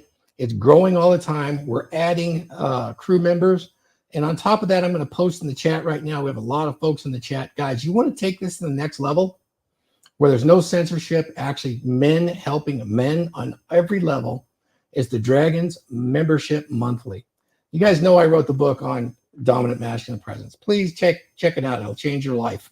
Those 7 skills are being expressed right now with our leadership that was shot. Take a look at it. It's prophetic. However, you want to take this into your own life and move it forward. We had a discussion on time management. Well, every second Tuesday of the month, we have a Dragons membership meeting for 2 hours. It's a Zoom. We have breakout rooms. All of the Dragons here have presentations and lectures that are practically put into action in their own lives, slide packages, videos, book recommendations, real life stories, and mentorship that is intended to take every Dragon to the next level. And we welcome those guys all the time. Once you're in the chat, you have access to everybody that is in there. We have, I think I have about 148 now. I just posted the affiliate links because every one of the Dragons here is that invested. Please use one of their links and join. It's very reasonable. It's like $21 a month. So if you guys would take a look at the Dragons membership, I think you could support us and you can actually support yourself. And you can start yourself on a path of time management, pushing yourself where you want to go, especially if you're finding yourself a little bit stuck. One of the best things you can do is as you progress through the Dragons, you'll become a mentor of somebody else. And when that happens, you enter warp speed in life, warp speed of success. And that's a pretty amazing thing. I've watched it with many of these men. And I thank everybody in the chat. We have a pretty high number today in the chat watching live. Thanks again, Pearl. I appreciate everybody. And if you do need to find me, it's pretty simple. BecomeDurable.com has all my links in it, or you can find me on Instagram, rp.thor, or you can find me on pill_Thor at X. Guys, skull. Masculinity is in crisis. What are we to do? We need to acquire a dominant masculine presence.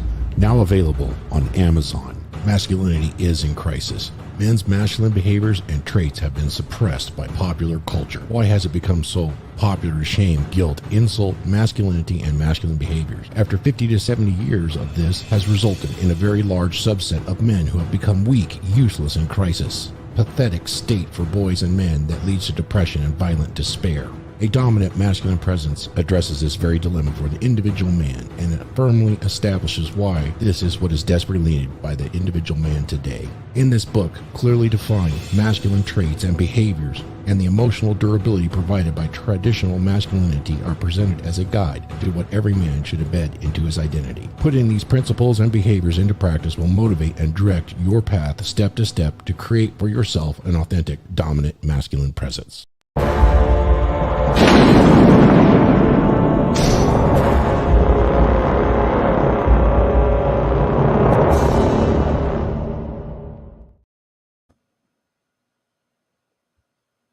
Yes, sir.